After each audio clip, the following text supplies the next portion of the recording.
খলিফাতুল মুসলিমিন ওমরে ফারুক রাদিয়াল্লাহু তাআলা আন 27 বছর বয়স, তরবারি নিয়ে দৌড়ায় আমার রসুলকে জবাই করবে। কয় বছর? 27 বছরের যুবক তরবারি নিয়ে দৌড়ায় আমার রসুলকে জবাই করবে। রহমতের নবীর সামনে যাইয়া চেহারা মুবারক দেখা মাত্র দিলটা নরম হয়ে গেছে। তরবারিটা ফেলে বলেন, ইয়া রাসূলুল্লাহ, বেয়াদবি ক্ষমা করবেন, আমাকে তাড়াতাড়ি কালেমার রশি গলায় পড়াইয়া দেন। ওমরের হাত আমার রসুলের হাতে লাগলো, কেমন যেন মোবাইলের চার্জারটা বিদ্যুতের সুইচে লাগাইলেই চার্জ আসতে থাকে। আবার এমন চার্জার আছে যার নাম ফাস্ট চার্জার, 1.5 ঘন্টার চার্জ তোমার 20 মিনিটে হয়ে যায়। গোটা দুনিয়ার মধ্যে আমার রসুলের পাওয়ার এত পরিমাণ বেশি আল্লাহ দান করেছেন। রহমতের নবী নজর দেয়, জাহান্নামী মানুষ জান্নাতি হয়ে যায়।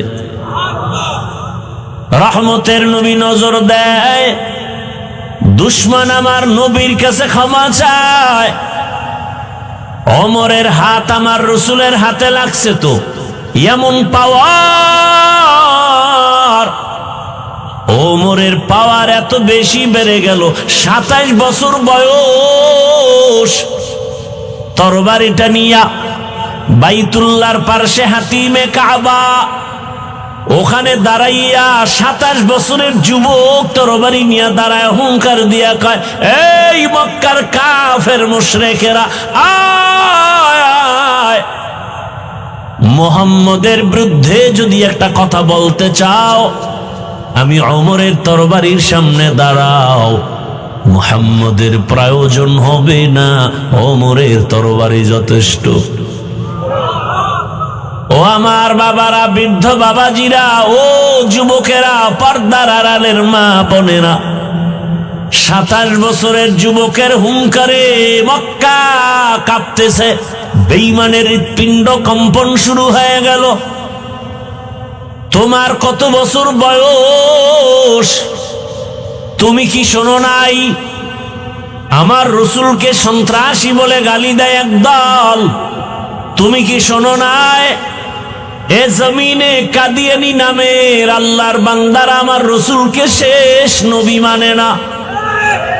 তুমি কি শোনো নাই? আমার নবীর ছবি অঙ্কন করে ব্যঙ্গ করে। তোমার অন্তরে যদি কম্পন হইতো,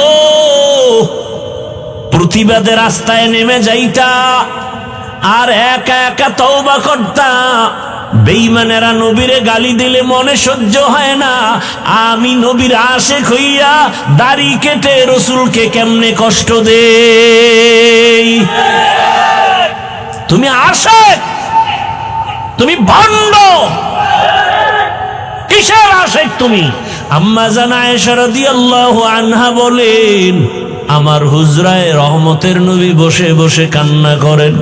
আমি আয়েশা ভয় পেয়ে গেলাম, রহমতের নবী আমার হুজরায় বসে কান্না করেন কেন? নবীর কাছে আদবের সাথে জিজ্ঞাসা করলাম। রহমতের নবী বললেন, হে আয়েশা, হাসরের ময়দানের কথা মনে পড়ে গেছে। আমার গুনাহগার উম্মতের কি হালাত হবে? কিয়ামতের ময়দান এমন অবস্থা হবে, কেউ কারো পরিচয় দিবে না। উলঙ্গ অবস্থায় সব হাসরের ময়দানে দাঁড়াবে। সূর্যের গরমে জমিনটা তামা হয়ে যাবে। জাহান্নামের চিৎকারে হাসরের ময়দান থরথর করে কাঁপতে থাকবে। আল্লাহকে বলবে, আল্লাহ, বেনামাজি গুলো কই? বেপরদাওয়ালারা কোথায়? দাড়ি কামানেওয়ালারা কোথায়? গুনাহগারেরা আমার পেটে দেয়, আমি জাহান্নামের পেটে ক্ষুধা। আল্লাহ বলবেন অপেক্ষা কর, জাহান্নাম বিচারটা করার পরে খানা দিব। মায়ার নবী বলেন ও আয়েশা, এমন হালাত হবে হাসরের মাঠে, এমন কঠিন অবস্থা দেখে নবীরাও কান্না শুরু করবেন। আদম নবী কাঁদবেন, মুসা নবী কান্না করবেন, ঈসা নবী কান্না শুরু করবেন, সব নবীরা কান্না করবেন। আম্মা জান আয়েশা বলেন ইয়া রাসূলুল্লাহ, সব নবীরা কান্না করবে, আপনি কি করবেন? আল্লাহর নবী বলেন আমি এক পর্যায়ে কান্নায় সিজদায় পড়ে যাব, রবের মাকামে মাহমুদ,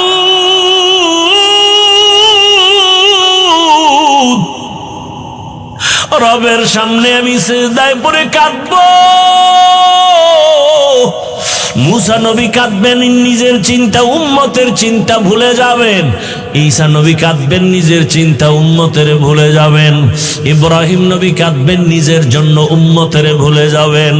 মায়ার নবী বলেন আমি কান্না করে একবারও নিজের কথা বলবো না, আমি বারবার বলবো আল্লাহ আমার উম্মত, আমার উম্মত, আমার উম্মত, একটা উম্মত যেন জাহান্নামে না যায়।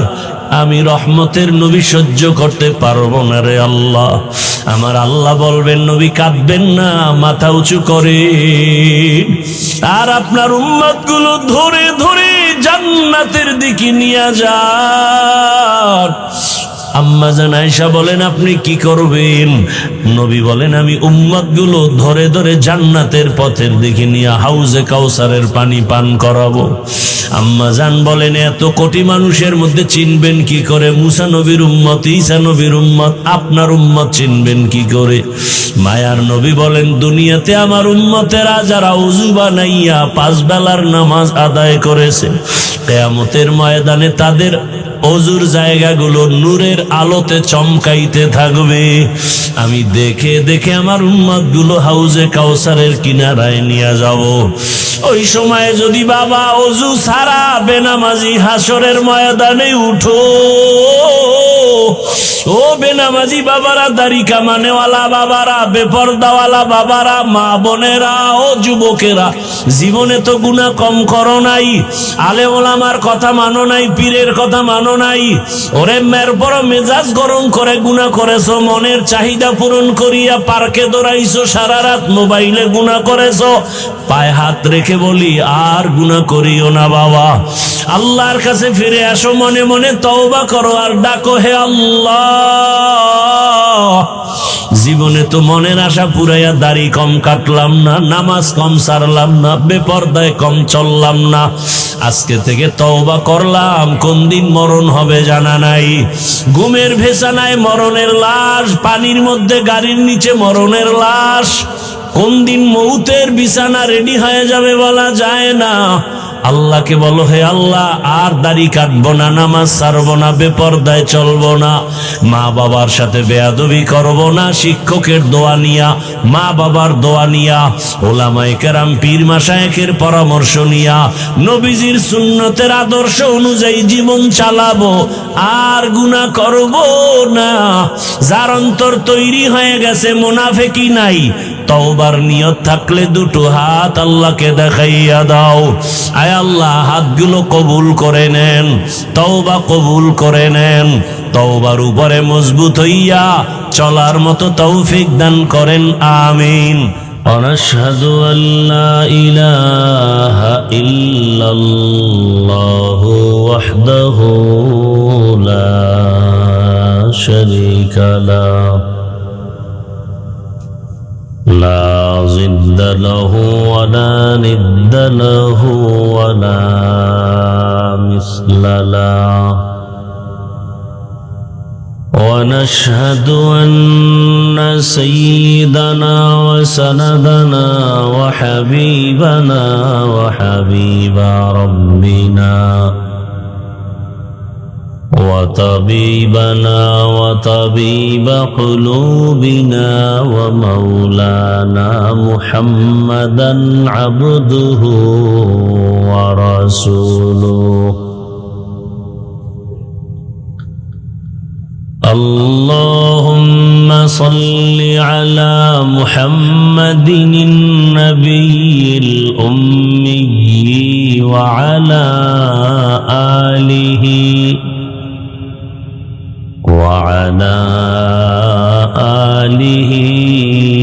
وسلم تسليما.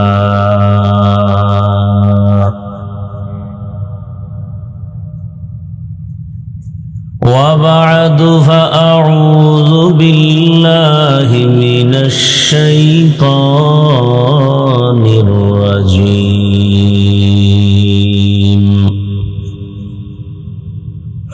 بسم الله الرحمن الرحيم.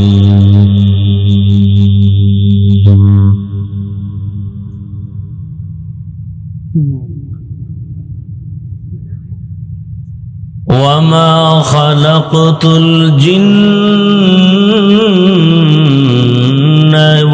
والإنس إلا ليعبدون.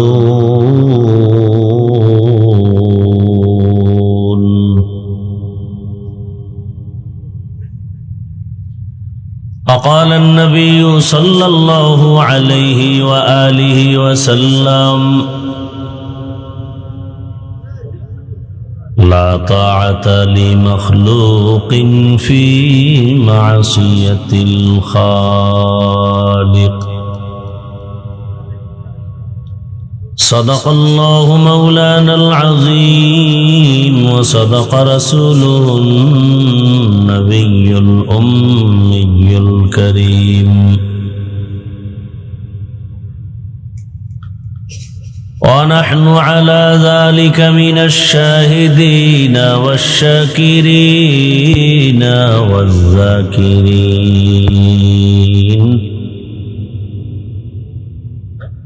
والحمد لله رب العالمين.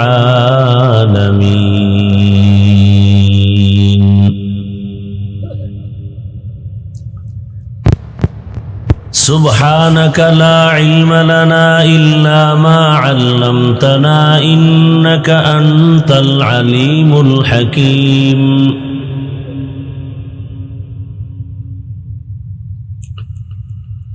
رب اشرح لي صدري ويسر لي أمري واحلل عقدة من لساني يفقه قولي.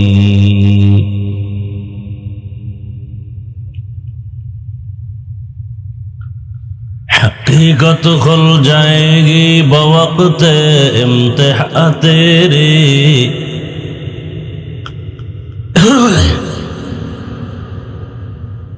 حقیقت کھل جائے گی بوقت امتحان تیرے،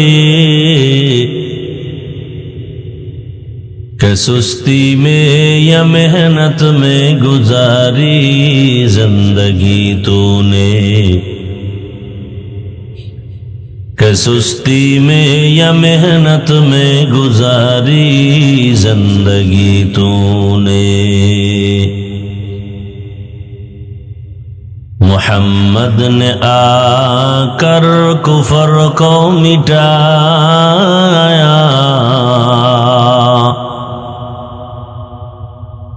محمد نے آ کر کفر کو مٹایا،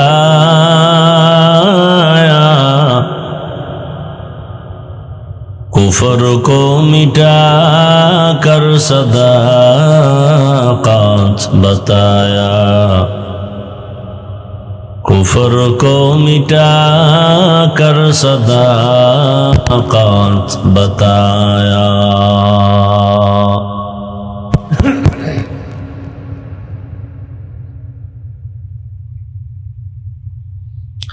চার নম্বর অল ইসলাম প্রচার সংস্থা ও ইসলামী ছাত্র শিশু কিশোর কল্যাণ সংস্থার উদ্যোগে আয়োজিত ইসলামী সম্মেলন 15 ডিসেম্বর 2025, সভাপতি মৌলানা তাজুল ইসলাম সাহেব দামাত বারাকাতুহুম,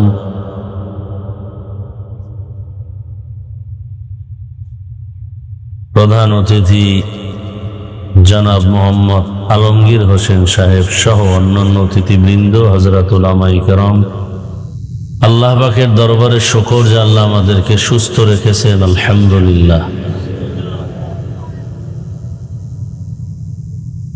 জীবনের এক অমূল্য সম্পদ আমাদের সুস্থতা। টাকা পয়সা বাড়ি গাড়ি সব আছে, কিন্তু আপনি আমি যদি অসুস্থ থাকি এ জীবনের কোনো দাম নেই। টাকা পয়সা বাড়ি গাড়ি কিছু না থাকলেও আপনি আমি যদি সুস্থ থাকি এর থেকে সুখী জীবনও আর নাই। আল্লাহ আমাদের সুস্থতাকে দায়েমান কবুল করেন। এখনো যারা অসুস্থ বিছানায়, হসপিটালে, ঘরে, আল্লাহ সবাইকে পূর্ণ সুস্থতার নেয়ামত দান করেন। হাজারো মানুষের ভেতর থেকে আল্লাহ পাক আমাদেরকে বাছাই করে পৃথিবীর শ্রেষ্ঠ মজলিস, উলামায়ে আহলে হকের মজলিস, গুনাহ মাফের মজলিস, তওবা কবুলের মজলিসে আমাদেরকে হাজির হওয়ার তৌফিক দান করেছেন। আর একবার শুকর আদায় করি, আলহামদুলিল্লাহ। দরুদ ও সালাম সৈয়দুল মুরসালিন, রহমাতুল লিল আলামিন, শফিউল মুজনিবিন, খাতামুন নবিয়্যিন, সৈয়দুস সাকালাইন, ইমামুল মুরসালিন, হযরত মুহাম্মদুর রাসূলুল্লাহ। সবাই আওয়াজ করে মোহব্বতে পড়েন সাল্লাল্লাহু। নবীজির উপরে দরুদ পড়লে সওয়াব না গুনাহ? তো পড়েন না কেন? আল্লাহর কাছে কি নিয়ে দাঁড়াবেন? অন্তত দরুদের আমলটাকে নিজের আপন করে নেন। রসুলের উপরে দরুদ কম না বেশি? কি পড়ছেন বেশি? এখানে রসুলের নামে একবার পড়বেন, তাও আপনাদেরকে বলতে হয়, এরপরে পড়েন। অথচ উলামায়ে কেরাম লিখেছেন কমপক্ষে রসুলের উপরে 300 বার দরুদ পড়া উচিত প্রতিদিন। কতবার? 300 বার। যদি এই দরুদের আমল কেউ করে পবিত্র হালাতে, আজমতের সাথে, মোহাব্বতের সাথে, নির্জনে বসে, সে এমন কিছু পাবে যা কল্পনাও করা যায় না দুনিয়াতেই। আখিরাতের পুরস্কার তো আছেই। আল্লাহ আমাদেরকে বেশি বেশি দরুদের আমল করার তৌফিক দান করেন।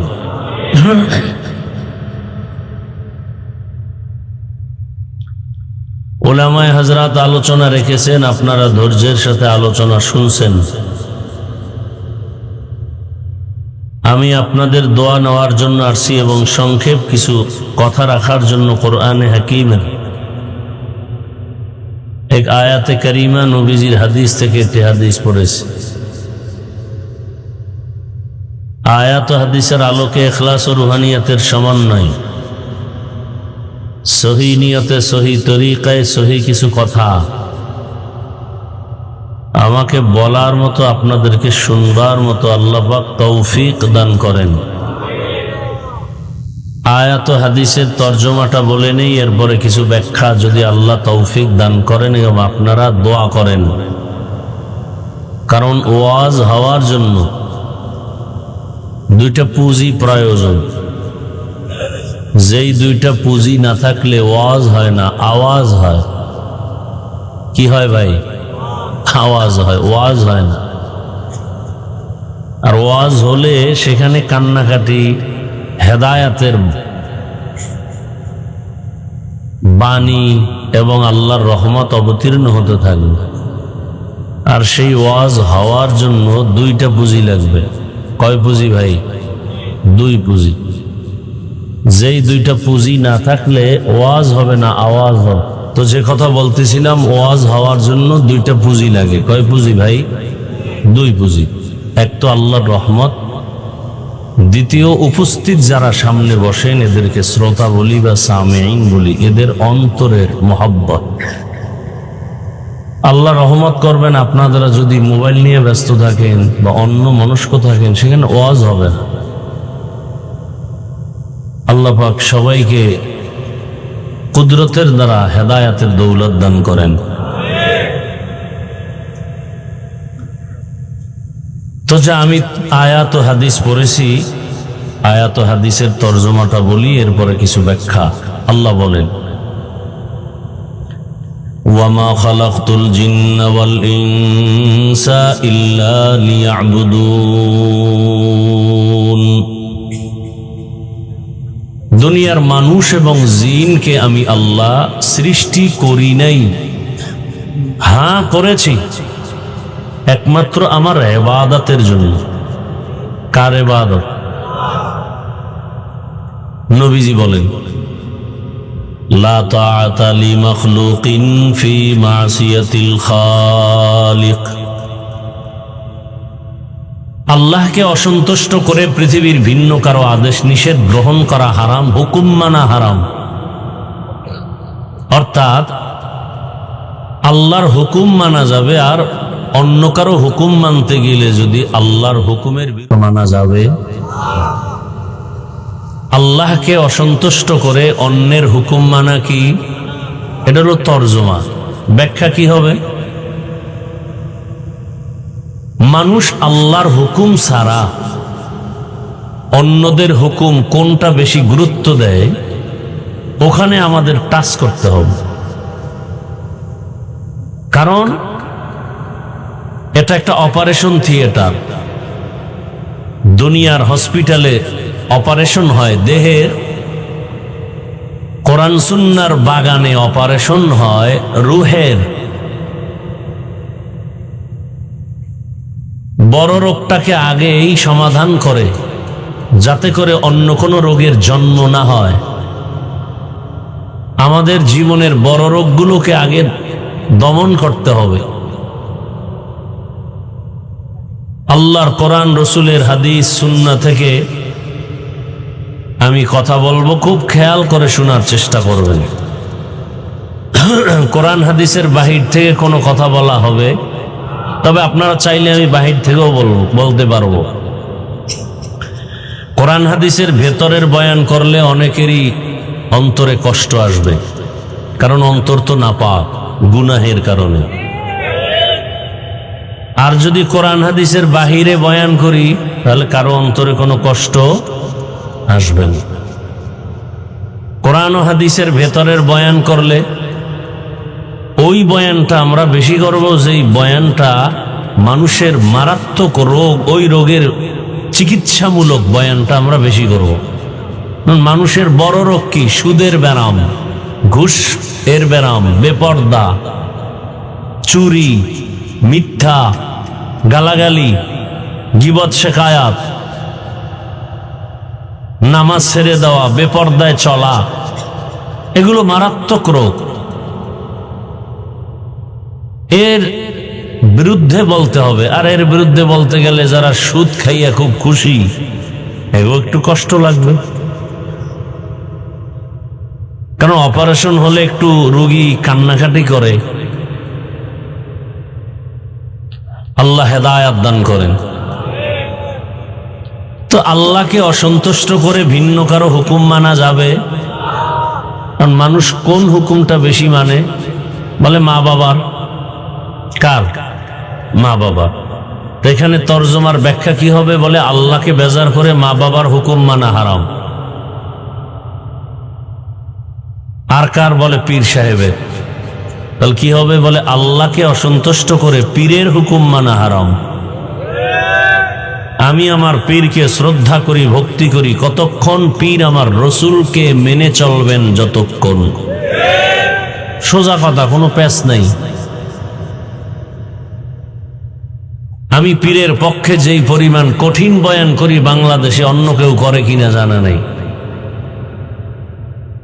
কিন্তু আবার যদি কেউ পীরের নামে রসুলের তরিকার বাইরে উল্টাপাল্টা করে, এর বিরুদ্ধেও কথা বলতে হবে।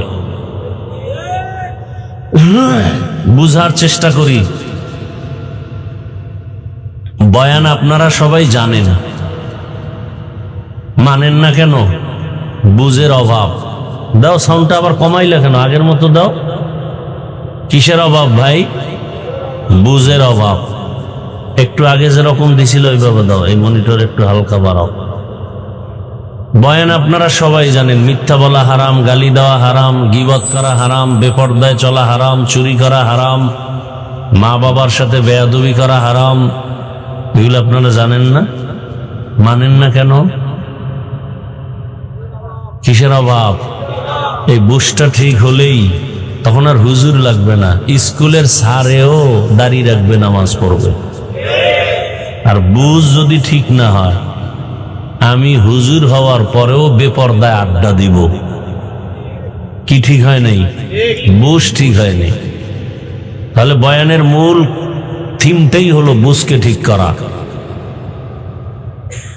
আর বুঝকে ঠিক করে দিবেন কে? আল্লাহ।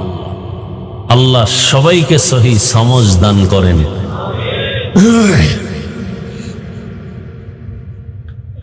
তো আল্লাহকে বেজার করে মা বাবার কথা মানা যাবে না, হারাম। আল্লাহকে বেজার করে পীরের কথা মানা হারাম। আল্লাহকে বেজার করে নেতার কথা মানা হারাম। মানুষ নেতার কথাও মানে, আল্লাহর হুকুম উল্টা হয় হোক।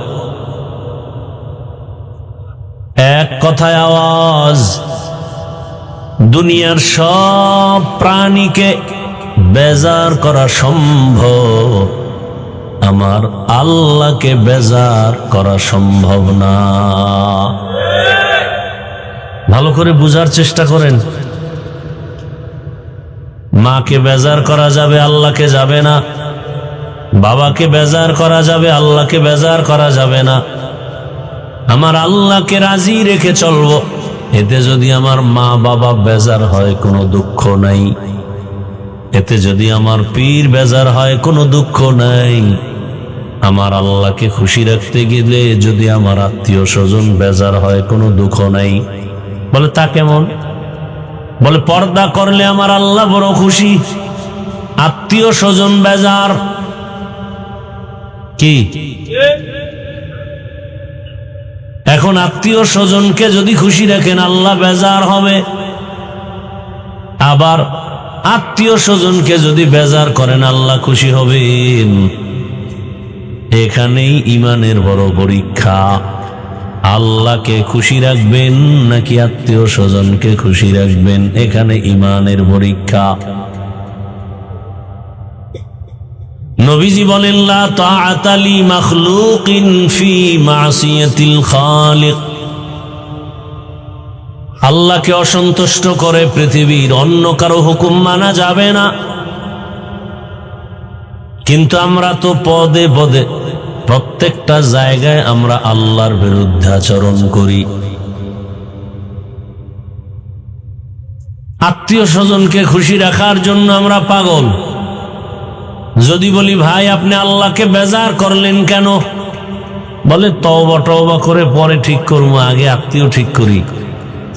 পরে আর তওবারও কপাল হয় না, আজরাইলের সাথে মোলাকাত হয়ে যায়। এখন কথা হলো, দুনিয়ার সবাইকে বেজার করা যাবে, আল্লাহকে বেজার করা যাবে না কেন? বলে দুনিয়ার সবাই আমাদের সামান্য সময়ের জন্য আপন, কিন্তু আসল আপন আমার আল্লাহ। আল্লাহর মতো নিঃস্বার্থ আমার আপনের কেউ নাই। জমিনের মধ্যে যাদেরকে আমি আপন দেখি সব স্বার্থপর। দুইটা লোক আমি বের করেছিলাম, এদের কোনো স্বার্থ নাই। কিন্তু আমার জন্মভূমিতে তাকায় দেখলাম এদেরও স্বার্থের কোনো শেষ নাই। একজন হলেন আমার মা, আর একজন আমার বাবা। কিন্তু এরাও স্বার্থের পেছনে দৌড়ায়, যে কারণে তাকায় দেখলাম আমার দেশের ভেতরে কত মা কত বাবা স্বার্থের টানে সন্তানের জবাই করেছে। কে ঘটনা শুনেন নাই? শুধু স্বার্থের কারণে মা বাবা সন্তানকে জবাই করে, আবার স্বার্থের টান লাগলেই সন্তান মা বাবাকে জবাই করে। একজন বাবা তার আপন মেয়েটাকে হোটেলের মধ্যে নিয়া রাতের বেলা বলে, আজ রাতে তুমি আমার মেয়ে না স্ত্রীর সমান হয়ে থাকো। নাউজুবিল্লাহ আসে না? লজ্জা শরম কমে গেছে তো, এই জন্য এগুলো শুনলে আর কেন লজ্জা লাগে না। আর লজ্জা শরম কমছে তো নাপাক দেখতে দেখতে, গান শুনতে শুনতে, বাবাও ওই পথের যাত্রী, মাও সে পথের যাত্রী, ঘরে ঘরে সারা রাত রুমে রুমে মোবাইল হাতে, জেনা চলতেছে, জেনা, চোখের জেনা, জবানের জেনা, অন্তরের জেনা, সারাটা রাত। কখন 2টা বাজলো, 3টা বাজলো, রাত 4টা হলো, ফজরের আজান হলো, খবর নেই। মোবাইলে গুনাহ দেখতে দেখতে দেখতে দেখতে এক পর্যায়ে ঘুমিয়ে গেছে, আর ফজরের খবরও নেই। এ কারণে গুনার কারণে দিল কালো হয়ে গেছে। قال النبي صلى الله عليه وآله وسلم ألا إن في الجسد مضغة إذا صلحت صلح الجسد كله وإذا فسدت فسد الجسد كله ألا وهي القلب। রহমতের নবী বলেন, জগতের উম্মত, মানুষের ভেতর একটা গোশতের টুকরা আছে আলাদা।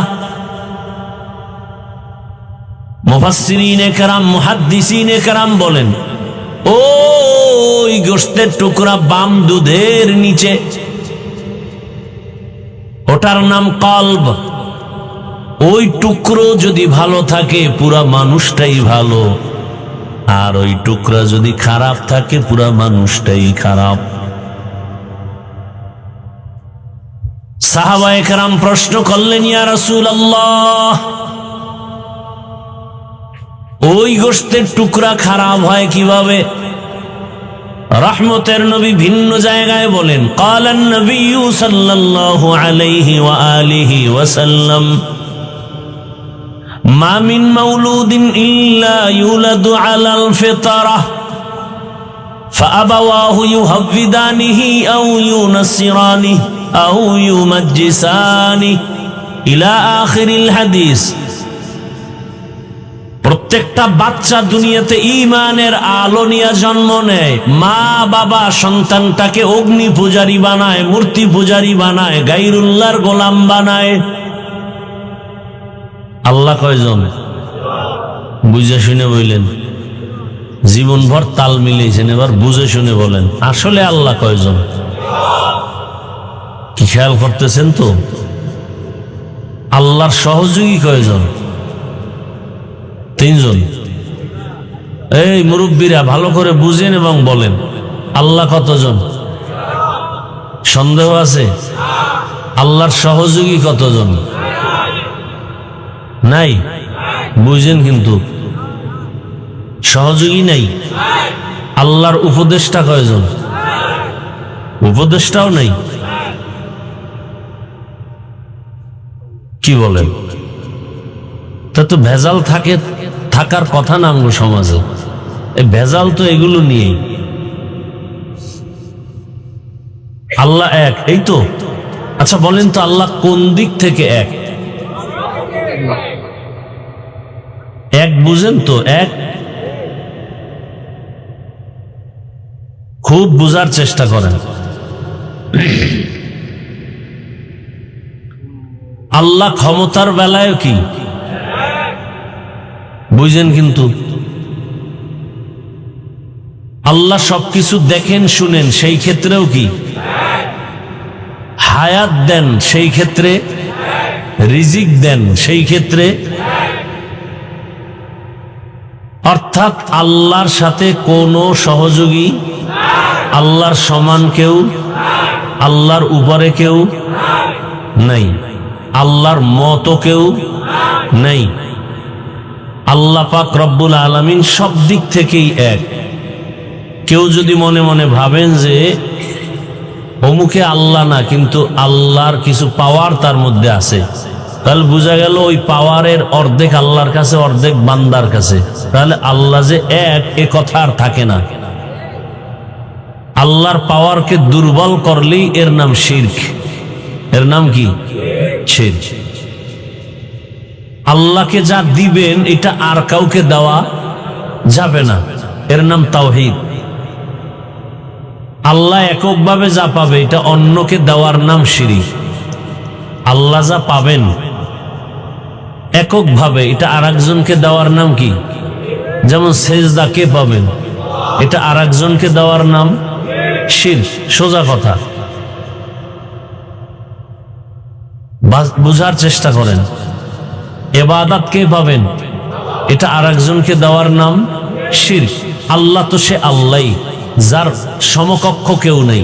আল্লাহ যা পাবেন সেটা আর কাউকে দেওয়া যাবে না। এখানে আমি সাদামাটা কথা বলবো, বলেন তো আমার রসুল, এবার আসেন মাখলুকতের মধ্যে, আল্লাহ কি খালেক না মখলুক? এখানেও একটু চিন্তা করেন, 1 মিনিট চিন্তা করেন, বুঝে শুনে বলেন। আমরা মখলুক, ঠিক না? আল্লাহ কি মখলুক? কি?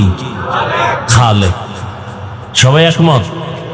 আচ্ছা, আল্লাহ তো আল্লাহ, বাকি সব কি আল্লাহ না গায়রুল্লাহ? গায়রুল্লাহ শব্দের অর্থ হলো আল্লাহ না। তাহলে আল্লাহ কয়জন? বাকি সব কি আল্লাহ না গায়রুল্লাহ? কোন নবী কি আল্লাহ না গায়রুল্লাহ? কোন পীর আল্লাহ না গায়রুল্লাহ? কোন নবী, ওলি, গৌস, কুতুব আল্লাহ না গায়রুল্লাহ? আল্লাহ কতজন? একজন। আর এই সব মখলুকতের মধ্যে আল্লাহ তো খালেক, এটা আলাদা। আসেন এবার আল্লাহর পরে সব কি? মখলুক। এই সমস্ত মখলুকতের মধ্যে চতুর্মুখী এককভাবে পাওয়ারওয়ালা একজন মখলুকতের মধ্যে, তিনি হলেন রহমাতুল লিল। এ কথায় সবাই একমত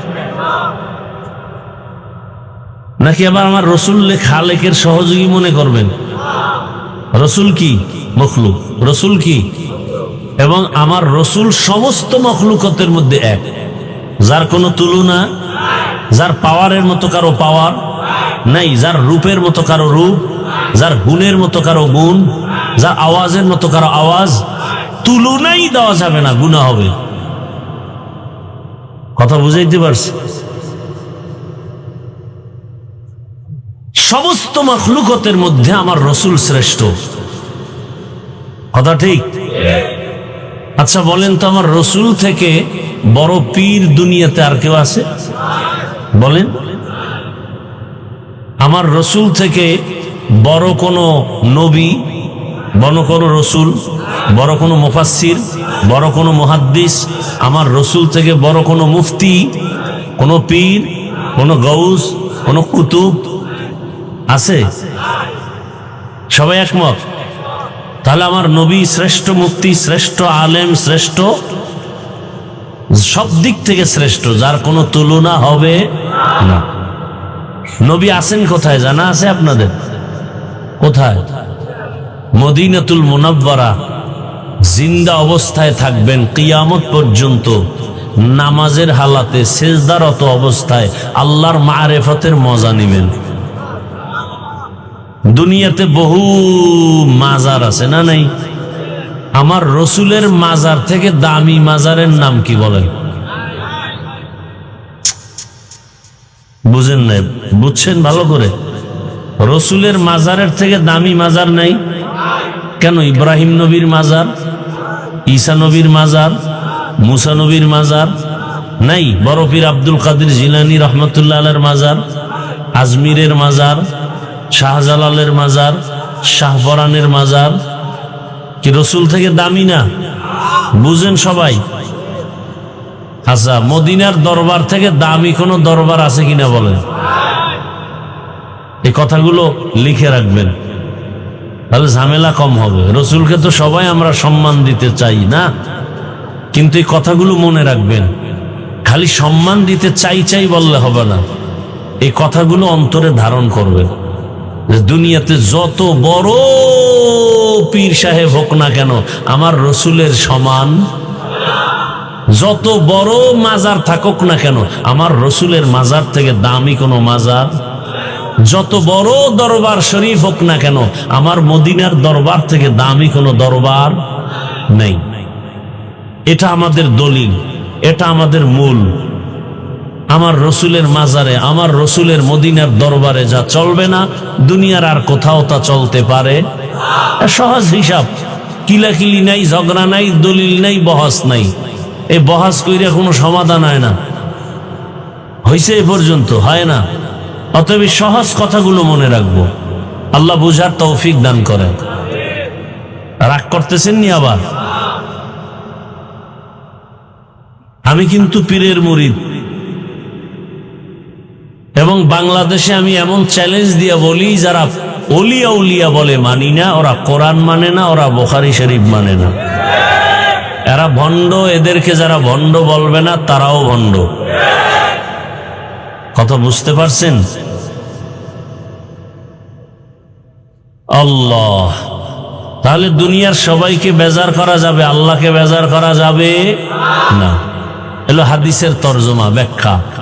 আসেন আয়াত নিয়ে কিছু কথা বলি।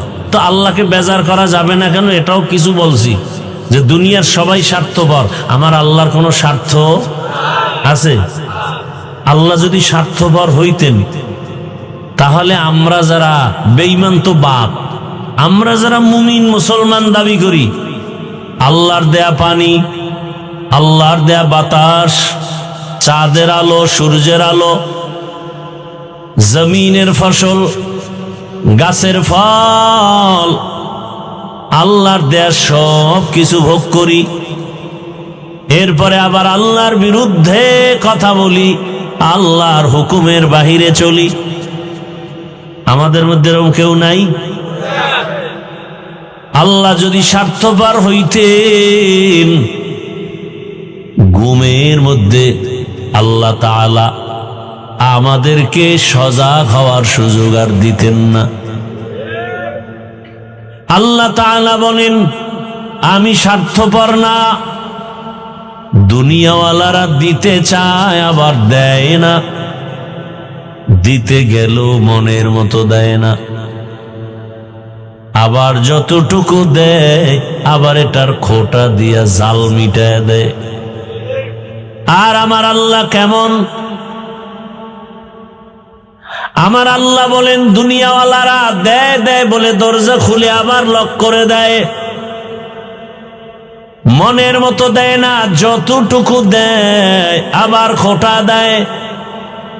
আর আমার আল্লাহ এমন দয়ার মালিক, এত পরিমাণ আল্লাহ দেন, এক সেকেন্ডের জন্য কোনো দরজা বন্ধ রাখেন নাই। বেঈমানেরাও চাইলে পাবা, আসো। মুমিনেরাও চাইলে পাইবা, কোনো বাধা নাই। সমুদ্রের মাঝে গিয়া যদি ডাক দাও, সেখানে আমার আল্লাহ হাজির। রাতের গভীরে ডাকো, কেউ শুনবে না, কে শুনবেন? নারীরাও ডাকো, আল্লাহ দিবেন, হাজির। আল্লাহর দরজা কারো জন্য বন্ধ করেন নাই। বেঈমানেরা চাইলেও পায়, মুমিনেরাও চাইলে পাবে। আল্লাহ তো দিয়া দিছেন, কেন? এটা পরীক্ষার হল। পরীক্ষার হলে যে ভালো লাগবে তারও যেই স্বাধীনতা, যে উল্টা পাল্টা লাগবে তারও সেই স্বাধীনতা। পরীক্ষার হলে বাধা দেওয়ার কোনো নিয়ম নাই। কিন্তু ফলাফলের বেলায় বুঝতে পারবা কে জান্নাতি, কে জাহান্নামী। আল্লাহ তাআলা আমাদের এত আপন। আল্লাহ যদি স্বার্থপর হইতেন, একটা বেঈমানকেও এক ঢোক পানিও পান করতে দিতেন না। বরং আমার আল্লাহ তো এমন আল্লাহ, যতটুকু প্রয়োজনের থেকে আল্লাহ বেশি দিছেন, চাওয়ার আগে দিছেন। আমার রব তো এমন, চাওয়ার আগে দেন, প্রয়োজনের বেশি দেন। নেক তু তৈয়ার হে, जो न मांगे उससे तू बेजार है। দুনিয়াওয়ালারা চাইলে বেজার হয়, আর আমার আল্লাহ বলেন আমার কাছে না চাইলে বেজার হয়ে যাই। আল্লাহ বলেন দুনিয়াওয়ালারা কেন বেজার হয়, বলে ওরা সবাই অভাবী, আর আমি আল্লাহর কোনো অভাব নেই। ইয়া আইয়ুহান নাস আনতুমুল ফুকারাউ ইলাল্লাহ ওয়াল্লাহু হুয়াল গনিয়্যুল হামিদ।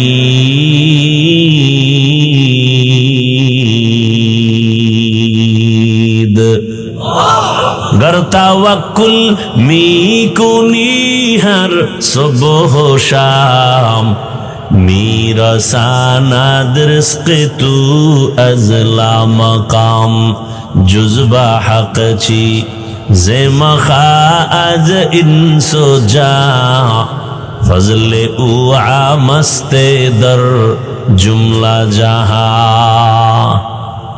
भाईरा আমার আল্লাহর মতো আপনার কেউ নাই। আল্লাহ আমাদের এত আপন, আল্লাহ আমাদের এত মায়া করেছেন, আমার আব্বা আম্মা এই পরিমাণ মায়া করেন নাই। আল্লাহ আমাকে এত পরিমাণ দিছেন, এই পরিমাণ আমার বাবাও দেন নাই, মাও দেন নাই। আল্লাহ দিয়া খোটাও দেন না, বরং আল্লাহ দিছেন তো মনের মতো, যা দরকার দিছেন আরো দেওয়ার জন্য। আবার আমাদের ডাকে আয়, আরো কি চাও? ফজরের সময় ডাকছে আসো, আসো নাই, আল্লাহ রাগ করেন না। আবার জোহরে ডাকলেন আসো, জোহরে যাও নাই, আবার আসরে ডাকলেন আসো, আসরে যাও নাই, মাগরিবে ডাকছেন আসো। তুমি হাজিরা দাও না, আবার এশায় ডাকলেন আসো। বান্দা এক বেলাও হাজিরায় যখন যায় নাই, আল্লাহ রাগ করেন নাই। আবার আল্লাহ কয় এবার আমি রেডি, তোর কাছে আসতেছি। অতিও গভীর হয় রজনী যখন, নীরবে প্রভুর নাম জপিও তখন। প্রভুর করুণা যদি পাইবারে চাও, গভীর রাতে উঠে প্রভুর গুণগান গাও। 5 বার তোরে ডাকা হলো, তুই আসো নাই। আল্লাহ এখন নিজে আসছেন প্রথম আসমানে। কোথায়? কখন আসছেন? কখন কখন? রাতের গভীর, যখন আসমান নীরব, জমিন নীরব, মাছ ঘুমায়, ঘরের সব মানুষ ঘুমায়, ওই সময় লাইনটা বড় ক্লিয়ার। আল্লাহ তাআলা ডাকেন আর বলেন আলামি মুস্তাগফিরিন ফাগফির লাহ। কার গুনার বোঝা ভারী, ক্ষমা চা, আমি ক্ষমা করে দিব। এরে নবীর উম্মতের দল, আমাদের কপাল এত ভালো যে আমরা আল্লাহও পেলাম, আমরা একজন রসুলও পেলাম। আল্লাহ আমাদের জন্য দয়াময়, রসুল আমাদের জন্য দয়াময়। কেমন দয়াময় আমার রসুল! অন্য নবীর উম্মতেরা গুনাহ করলে ঘুমের মধ্যে চেহারাটা পাল্টায় যেত।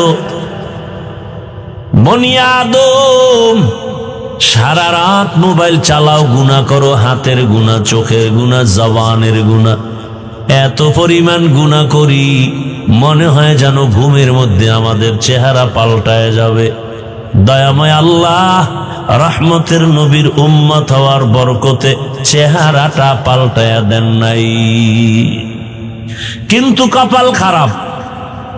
ও আমার যুবক, যেই রসুলের মোহাব্বতের উম্মত হওয়ার কারণে চেহারাটা পাল্টায় দিলেন না, ওই জাতি আজও পর্যন্ত আমার রসুলকে ভালো করে চিনে না। আমার রসুলের যদি চিনতি, দাড়ির মধ্যে অস্ত্র লাগাইতে পারতি না। কুজা সুন্নতে আহমদ কুজা বা মুহাম্মদ কাইবুয়াদ নিসবত তোরা মান আহাব্বা সুন্নতি কৌলে রসুল মজদায়ে কানা মাই হাম কুন কবুল। ওগো নবীর উম্মতেরা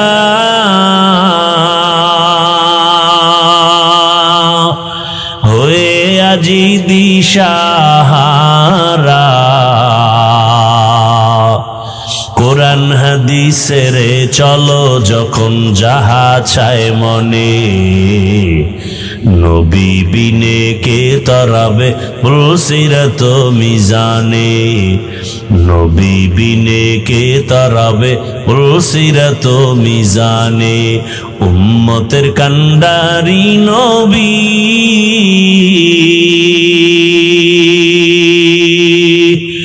কাঁদছেন উম্মতের লাগি,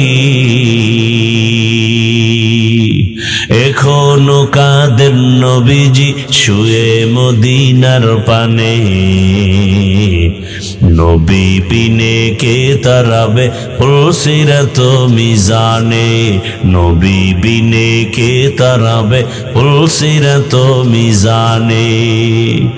নবী আমার জীবন ভারে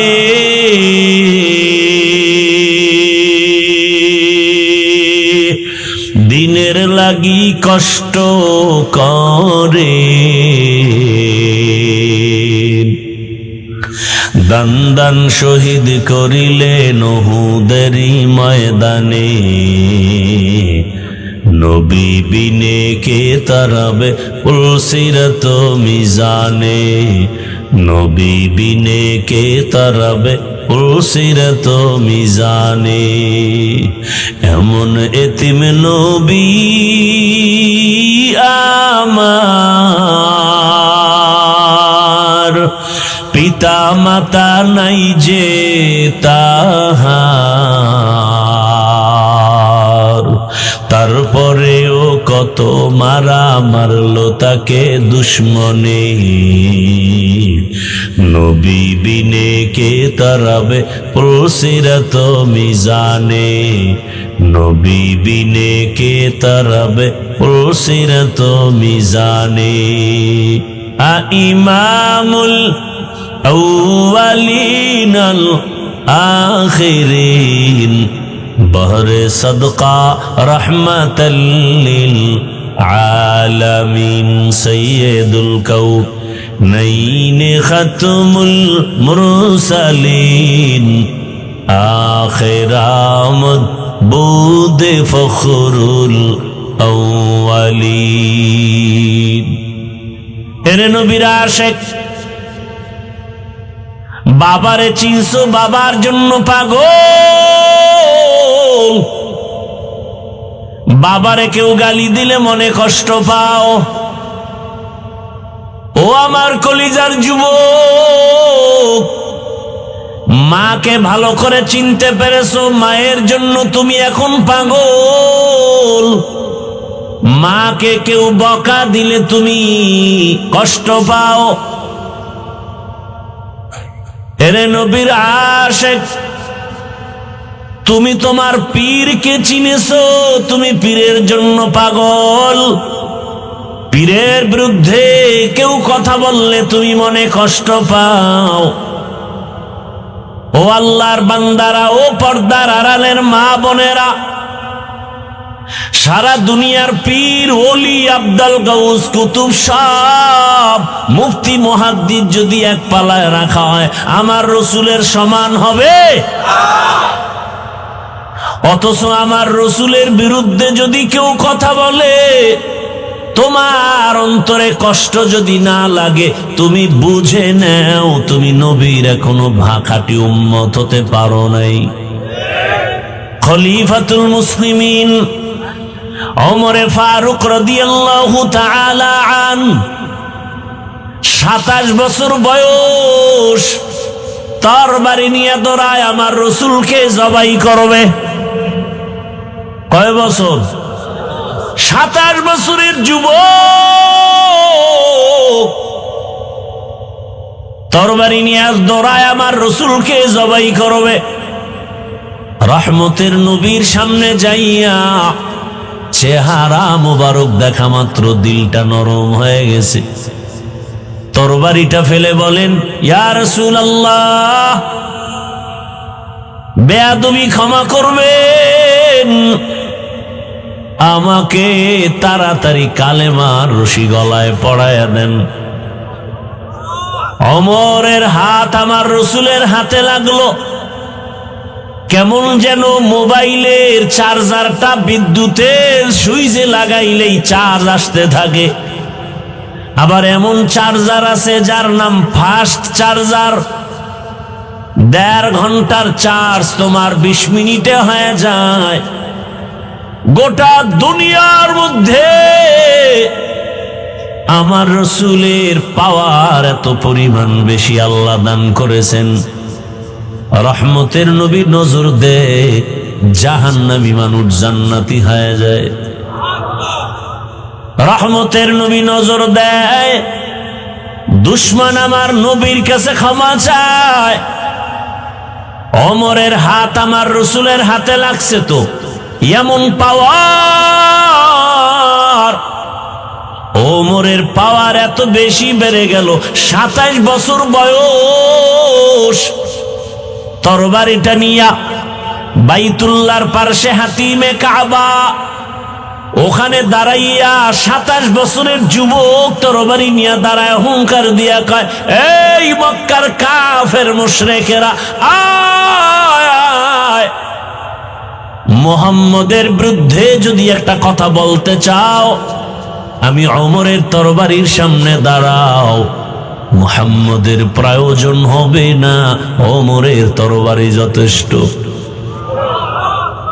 ও আমার বাবারা, বৃদ্ধ বাবাজিরা, ও যুবকেরা, পর্দার আড়ালের মা বোনেরা, 27 বছরের যুবকের হুঙ্কারে মক্কা কাঁপতেছে।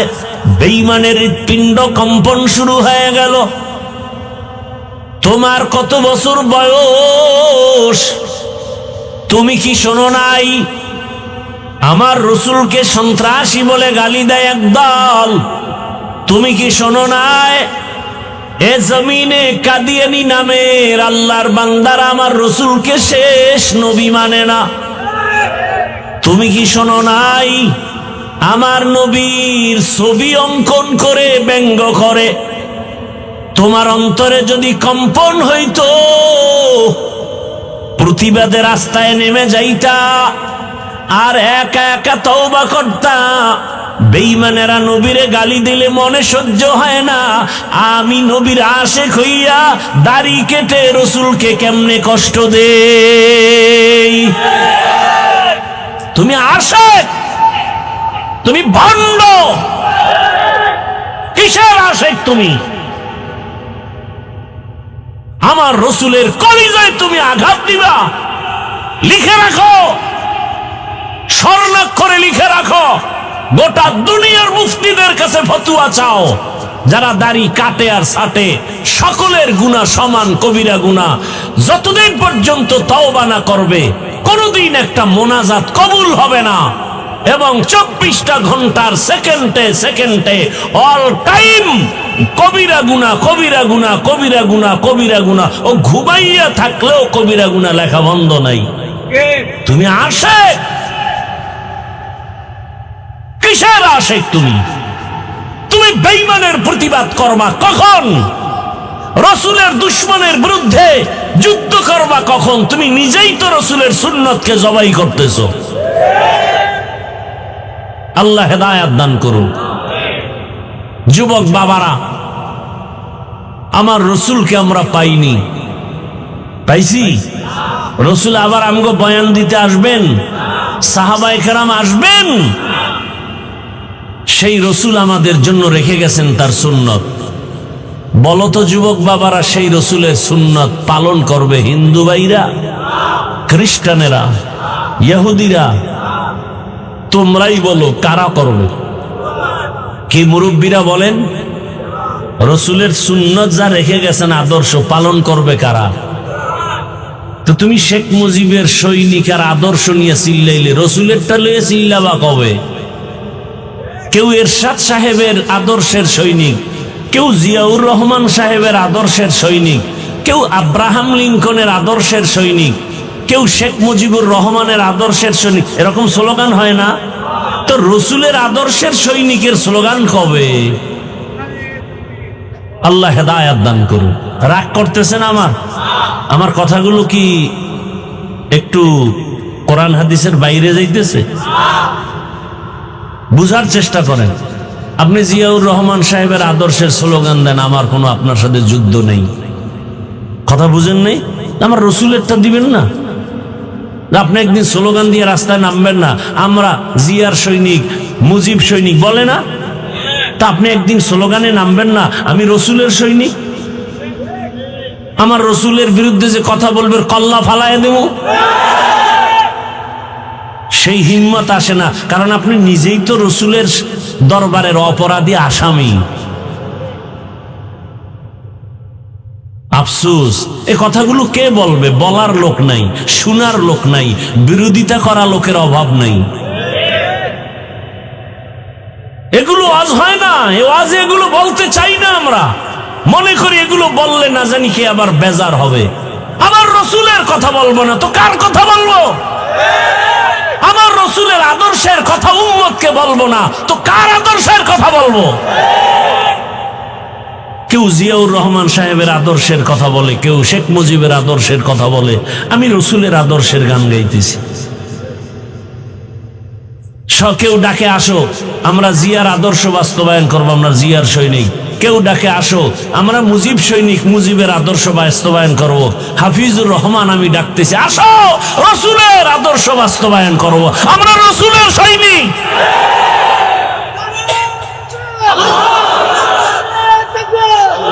ভাইরা আমার, বেজার হইছেন নি মুরব্বীরা? উল্টাও তো অনেকে বুঝতে পারে। ভাই আপনার দাওয়াত, আলহামদুলিল্লাহ। আপনার বাড়ি, কয় নওজুবিল্লাহ। উল্টা বুঝে তো উপায় কি?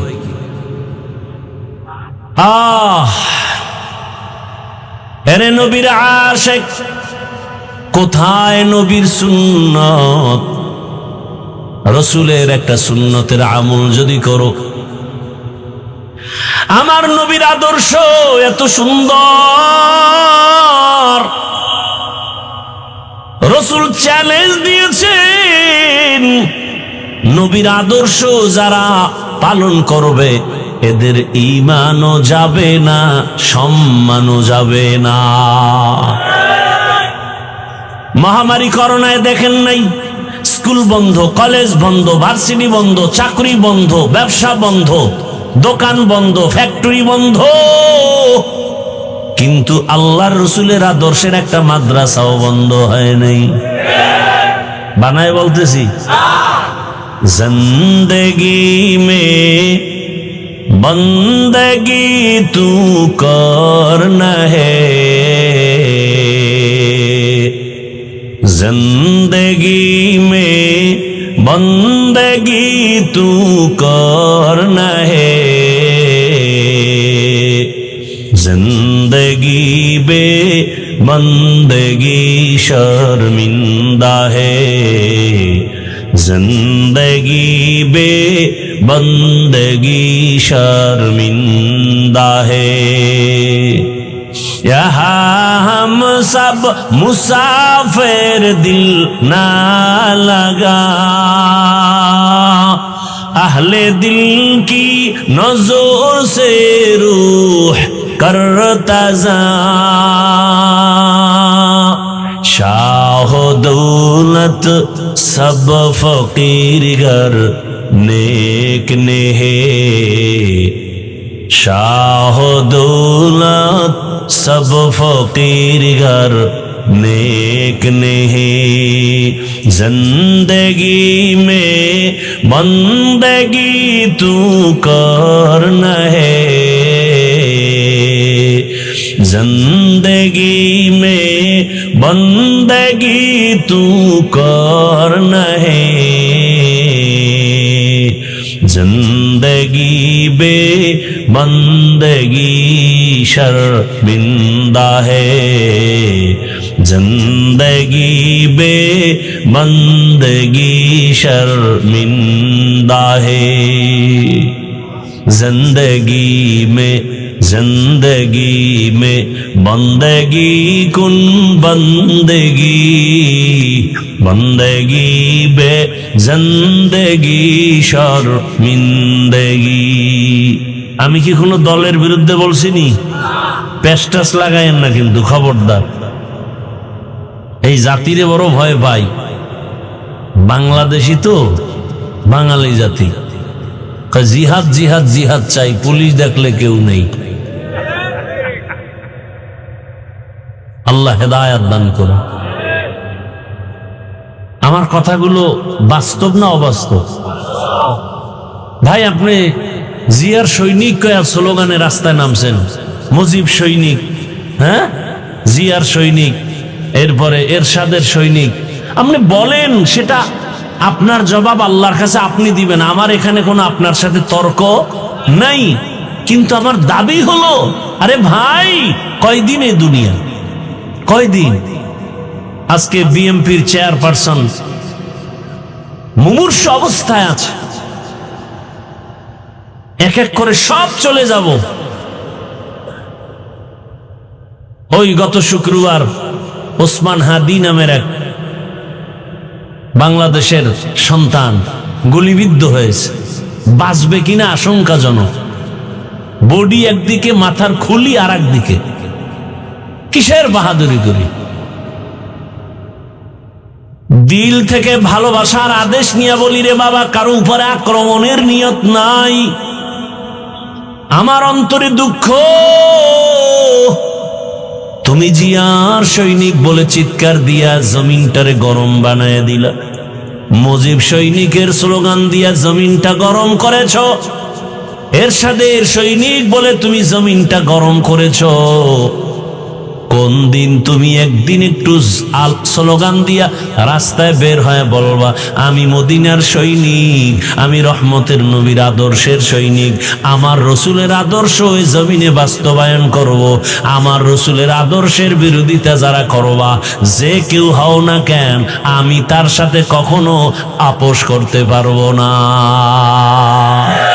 तुको जाओ सुन्नते अहमद को जा बा मुहम्मद कैबुअद निस्बत तोरा मन अहब्बा सुन्नती कौले रसूल मर्दाए का नमाई हम कुन कबूल।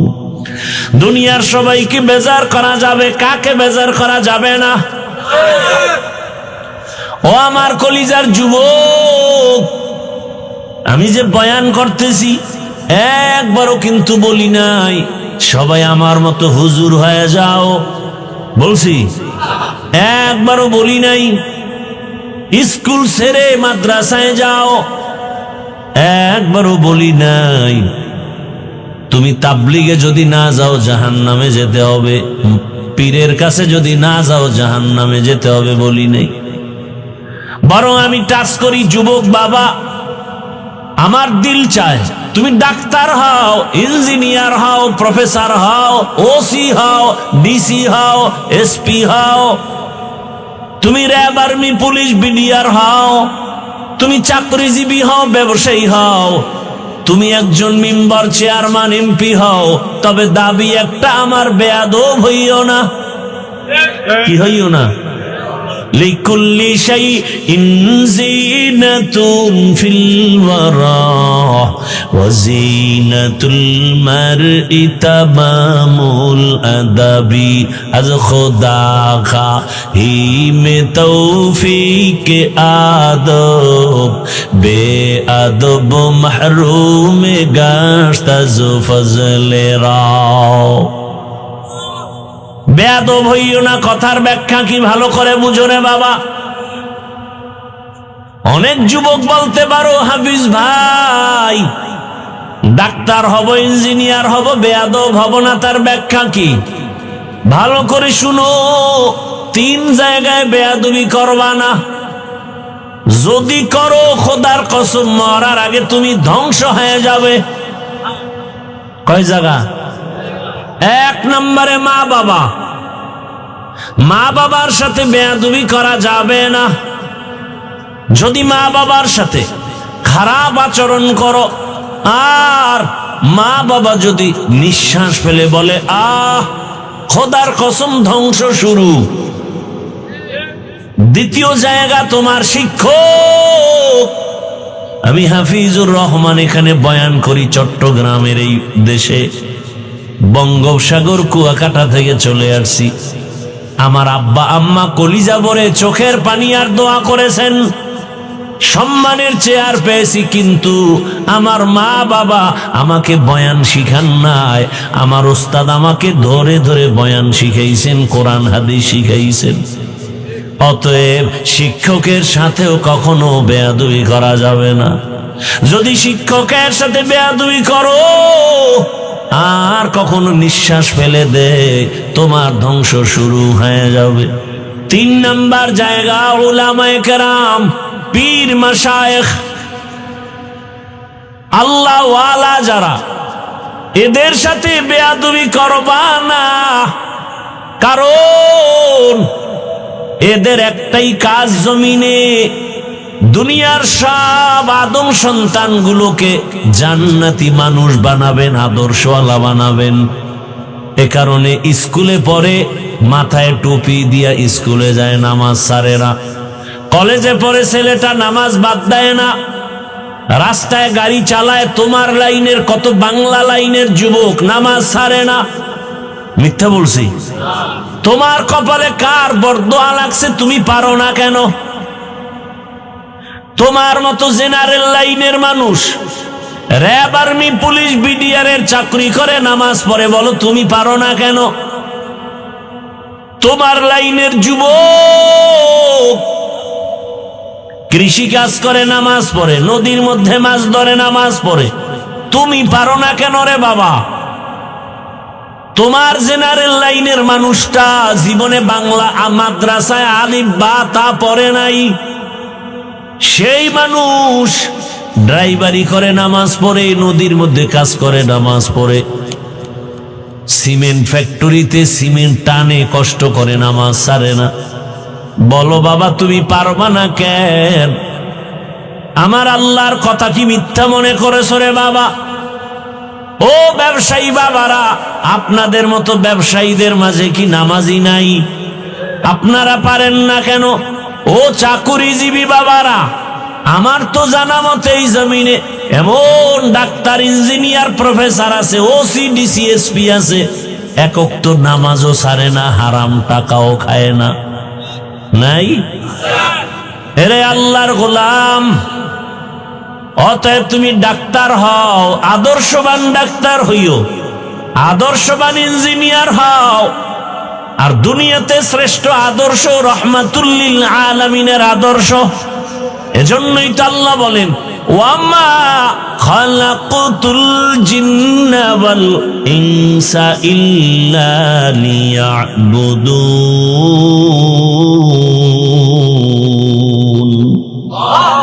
আল্লাহ তাআলা বলেন,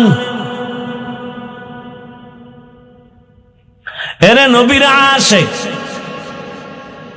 আমি তোমাদেরকে দুনিয়াতে বানাইয়া পাঠাইছি একটা কাজের জন্য, আর কোনো কাজ নাই, কাজের নাম ইবাদত। আমরা অনেকে মনে করি জিকির করো, তাসবিহ পড়ো, মসজিদে যাও, ইবাদত শেষ হয় না। ইবাদত কি ভালো করে মনে রাখেন, জীবনের প্রতিটি মুহূর্তে আল্লাহর হুকুমকে বাস্তবায়ন করার নাম, মেনে চলার নাম ইবাদত। জীবনের প্রতিটি ক্ষেত্রে কার হুকুম? আল্লাহর হুকুম মেনে চলার নাম, বাস্তবায়ন করার নাম ইবাদত। এই ইবাদত করব কেন? করলে হবে রবের সাথে মোলাকাত, পুরস্কার হিসাবে পাবে তুমি জান্নাত। বলে কোন সিস্টেমে করব?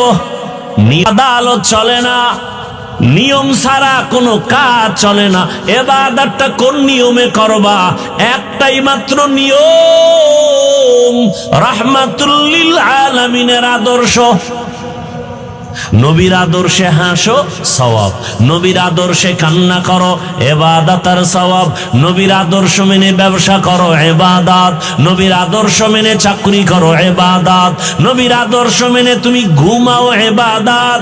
নবীর আদর্শ মেনে বাজারে যাও, ইবাদত। নবীর আদর্শ মেনে তুমি খানা খাও, ইবাদত। নবীর আদর্শ মেনে বাথরুমে যাও, ইবাদত। নবীর আদর্শ বাদ দিয়া নামাজ পড়বা, ইবাদত হবে না। নবীর আদর্শ বাদ দিয়া রোজা রাখবা, ইবাদত হবে না। কথা বুঝেননি কিছু? এবার বুঝেন তো নবীর আদর্শের মূল্য কত। ভাইরা আমার, এই যে স্টেজের মধ্যে এক বোতল পানি, এই পানি পান করার জরুরত খালি আপনাদের না আমাদেরও? কথা বলেন না কেন? পানিটা পান করলে পিপাসা নিবারণ হবে, তবে ইবাদত বানাইয়া পান করো। বলে কেমনে? আহা, তুমি তো বোতলটা টান দিয়া ডান হাত দিয়া মুখাটা খুইলা বাম হাতে একটা টান মারবা, আধা লিটার নাই। আর আমি এই পানিটাই পান করব ডান হাতে 3 বারে। কয়বারে? সুন্নত আদায় হয়ে গেল, ইবাদত হয়ে গেল। মুনাজাতের পরে এখান থেকে সবাই বিদায় হবে, জুতা হাতে নিয়ে যাবে না পকেটে?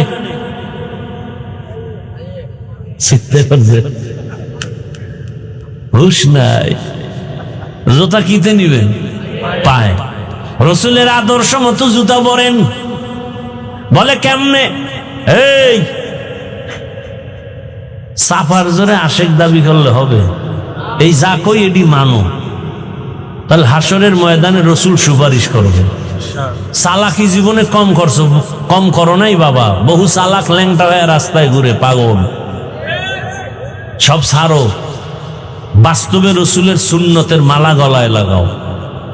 জুতা পরবা রসুলের আদর্শ অনুযায়ী, ডান জুতায় ডান পা আগে দাও, এরপরে বাম পাটা বাম জুতায় দাও।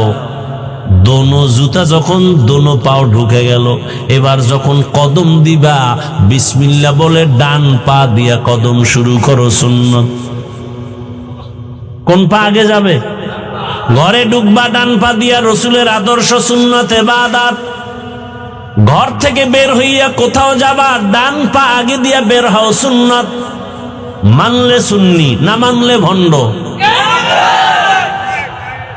ভাইরা আমার, ভালো করে বুঝো।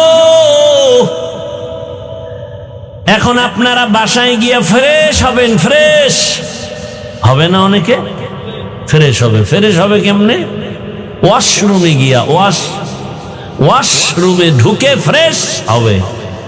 কি করবে? চেহারাটা ধুইবে, হাত ধুইব, পা ধুইব, খালাস। আমিও কিন্তু ফ্রেশ হব। আমি চেহারাটার চুলের গোড়া পুরাটা ধুয়ে নিব, হাতের কোন পর্যন্ত ধুইব, পায়ের গিরা পর্যন্ত ধুয়ে নিব। আমার ফ্রেশ হবে, ওযু হয়ে যাবে, সওয়াব হয়ে যাবে। কথা বুঝেন নাই? তাহলে ইবাদত বানায় করেন। আহা, রসুলের আদর্শ মানতে কি কষ্ট নাকি? অনেক সহজ। মাথায় টুপি পরবেন, দেখতেও সুন্দর, মাথা ঠান্ডাও থাকবে। এক দলকার টুপি পরলেই নাকি মাথা গরম হয়। মাথা কেটে ফেলো, এই মাথা রেখে লাভ কি? কেন টুপি হালাই দেব, মাথা হালাম না। ভাইরা আমার, রাতের বেলা ঘুমাও, ওযু করে ঘুমাও, ডান কাতে ঘুমাও, দরুদ শরীফ পড়ে পড়ে ঘুমাও। যদি দরুদ পড়ে পড়ে ঘুমাও, আল্লাহর নাম নিয়ে ঘুমায়া যাও, তুমি ঘুমাইবা, কিন্তু ফেরেশতারা শুধু সওয়াব লিখবে, দরুদ আর জিকিরের সওয়াব। একটুখানি নেকের তরে রোজ হাসরের মাঠেতে। বাবা ঘুরবে ছেলের পিছে, ছেলে বাবার আগেতে। আহাতে মন কঠিন দিনেতে নামাজ তোমায় ভুলবে না, ঠিক মতো পড়িলে নামাজ জান্নাত তোমার ঠিকানা। ঘুমের চেয়ে নামাজ ভালো আর তুমি ঘুমাইও না, ঠিক মতো পড়িলে নামাজ জান্নাত তোমার ঠিকানা।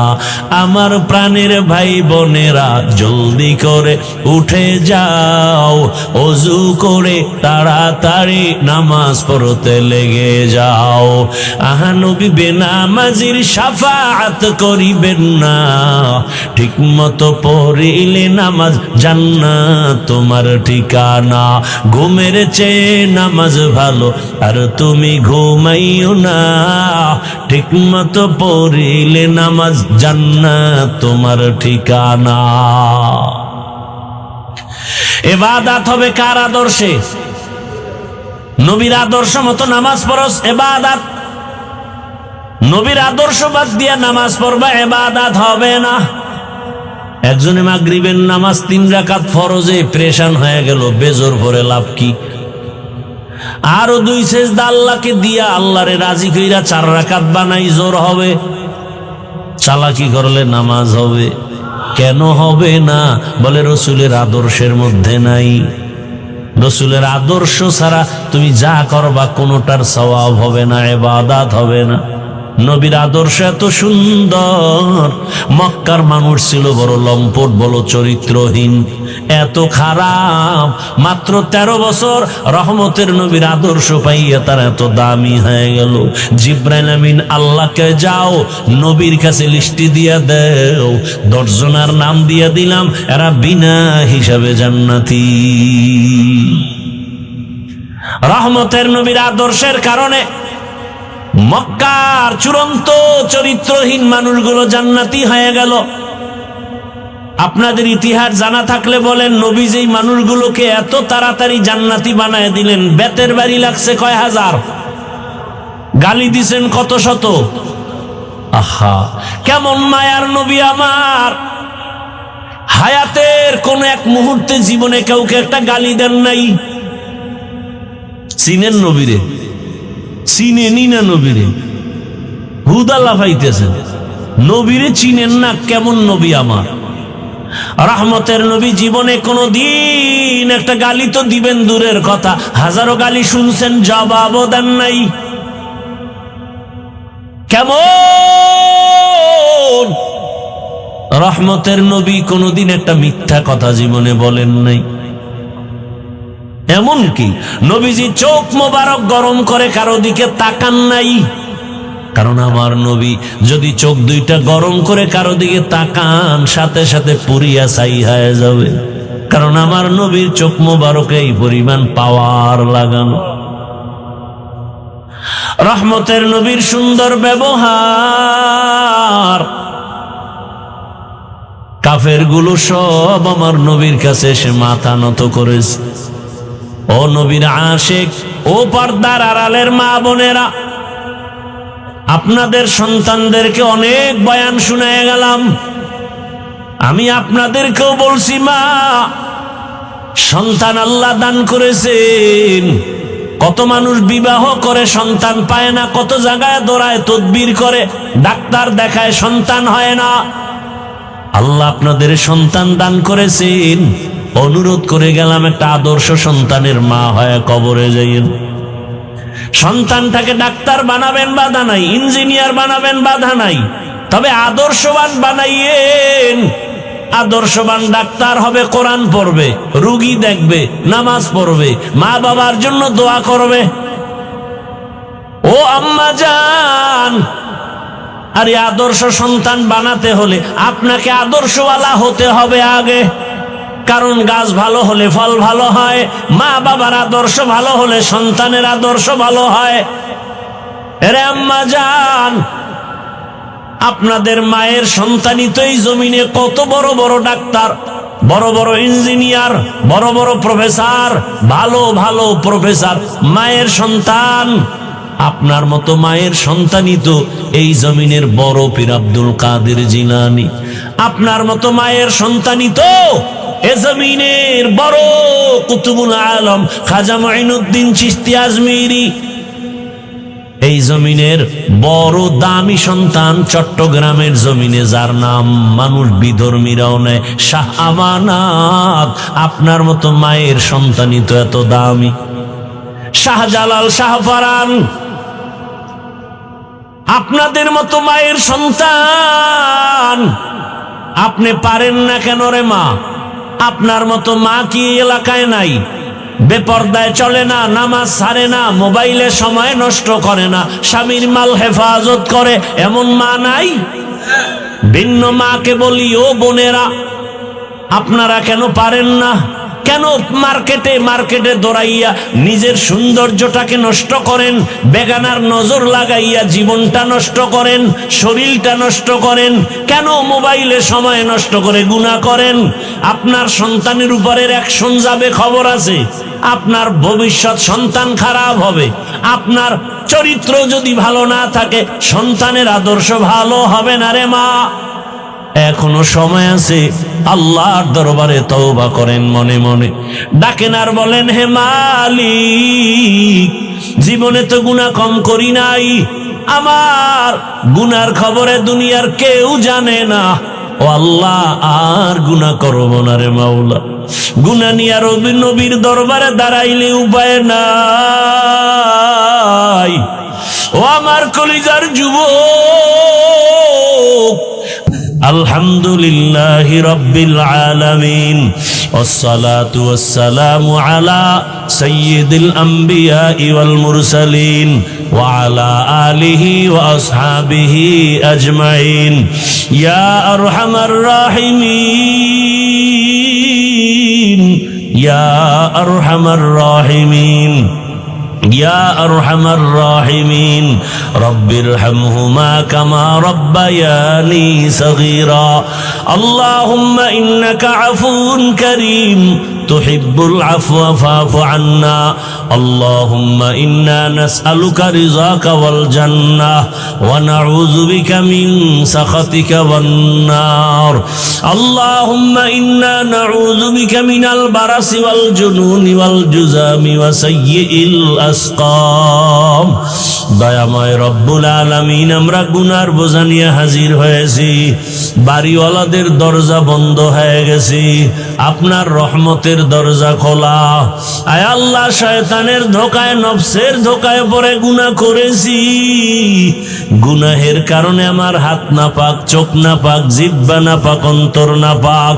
আয় আল্লাহ, তওবার নিয়ত করেছি, আর গুনাহ করব না, আর দাড়ি কাটবো না, নামাজ ছাড়বো না, বেপর্দায় চলবো না, মা বাবার সাথে বেয়াদবি করব না, মা বাবার দোয়া, শিক্ষকের দোয়া, উলামায়ে কেরাম, পীর মাশায়েখের দোয়া নিয়া নবীজির আদর্শ মেনে চলবো। আমাদের তওবা কবুল করে নেন, তওবার উপরে মজবুত হইয়া চলার তৌফিক দান করেন, গুনাহগুলো মাফ করে দেন, সুন্নাতওয়ালা ইজ্জতের জীবন দান করেন। আয় আল্লাহ, নবীজির রওজায় গিয়া সালাম দেওয়ার তৌফিক দান করেন, বাইতুল্লাহর জিয়ারতের জন্য কবুল করে নেন। আয় আল্লাহ, সারা দুনিয়াবাসীকে মাফ করে দেন। আয় আল্লাহ, প্রবাসীদেরকে হেফাজত করেন, বাংলাদেশ ইসলামের জন্য কবুল করে নেন, ওলামা মাশায়েখদের এখন এক বানায় দেন। আয় আল্লাহ, মুখালিফের মুওয়াফিক বানায় দেন, বাতিলের মোকাবেলায় বিজয় দান করেন। আয় আল্লাহ তাআলা, যারা ব্যবসা করে, চাকরি করে, কামাই রুজি ব্যবসায় হালাল ভাবে বরকত দান করেন, অভাব দূর করে দেন, ঋণ আদায়ের ব্যবস্থা করে দেন। আয় আল্লাহ, ঘরে ঘরে সুন্নতের আমল চালু করে দেন, নবীজির আদর্শওয়ালা জীবন দান করেন। আয় আল্লাহ, উলামা তোলাবা উম্মতের অন্তরে ইজ্জত, মুহাব্বত, রুউব বাড়ায় দেন, ইলম, হিকমত, আমলে বরকত বাড়ায় দেন, আওয়াজে কথায় রুহানিয়াতে স্পষ্টতা রূহ বাড়ায় দেন। আয় আল্লাহ দিলের নেক আশা পুরায় দেন রব্বুল আলামিন। আমরা যারা হাত তুলেছি 5 ওয়াক্ত নামাজি বানায় দেন, মা বোনদের পর্দাওয়ালা আবেদা বানায় দেন, সন্তানগুলো নেককার বানায় দেন, লেখাপড়া যারা করে পরীক্ষার্থী কামিয়াবি দান করেন, আমার কলিজার যুবকদের দিনের খাদেম বানায় দেন। আয় আল্লাহ তাআলা আমার যুবকদেরকে দিনের খাদেম বানায় দেন, মোবাইলের গুনাহ থেকে হেফাজত করেন। আয় আল্লাহ মোবাইলের গুনাহ থেকে আমাদেরকে হেফাজত করেন। দয়াময় রব্বুল আলামিন দিলের নেক আশা পূরণ করে দেন, এলাকায় শান্তি দান করেন, ঘরে ঘরে শান্তির ব্যবস্থা করে দেন, দাম্পত্য জীবন সুখময় করে দেন। আয় আল্লাহ